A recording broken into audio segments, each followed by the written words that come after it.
আগের টিউটোরিয়ালে আমরা শিখেছি ভেরিয়েবল কি কত ধরনের।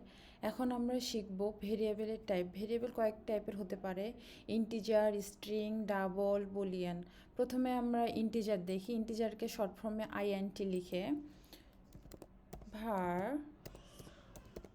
স্কোর, এটাকে আমরা আইএনটি ইন্ট ইকুয়াল 100।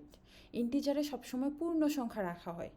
এখন আমরা যদি এটাকে এই যে আমরা প্লেগ্রাউন্ডে আমরা এই যে লাইভ দেখতে পাই 100 দেখাচ্ছে, এটাকে আবার আমরা ইন্টিজারকে যদি আমরা তুলে দেই তাহলে কি হবে, কোনো এরর আসবে না, কারণ সুইফট ভ্যালু দেখে বুঝিয়ে নিতে পারে যে এটা ইন্টিজার টাইপ। সুইফটকে বলা হয় একটা স্মার্ট ল্যাঙ্গুয়েজ, যে ভ্যালু দেখে বুঝতে পারে যে এই ভেরিয়েবলটা কী টাইপের।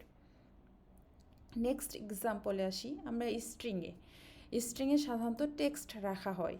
তো আমরা উদাহরণ দেখি, ভার নেম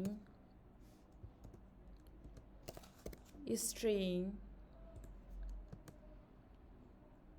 ইকুয়াল, স্ট্রিং সবসময় ডাবল কোটেশনের মধ্যে লিখতে হয়, এটা মনে রাখবেন। এখন আমরা এখানটা যদি রান করি, প্লেগ্রাউন্ডে আমি যতটুকু রান করতে চাই ততটুকুই রান হবে, একটু রান হতে সময় লাগে। এই যে এখানটায় আমার রেজাল্ট দেখাচ্ছে করিম।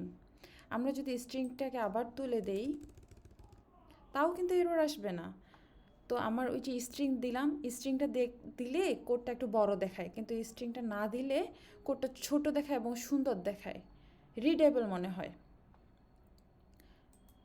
নেক্সট উদাহরণে আসি ডাবলে সাধারণত দশমিক সংখ্যা রাখা হয়। লেট, আমি সবসময় ভার দিয়ে এক্সাম্পল দিচ্ছি, এবার লেট দিয়ে এক্সাম্পল দিই। লেট ডিস্টেন্স,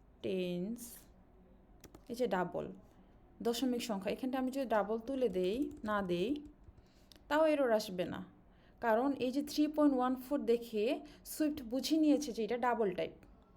এখন আমরা পরে এক্সাম্পলে আসি বুলিয়ানে সাধারণত দুই ধরনের হয়, true or false. var is dark mode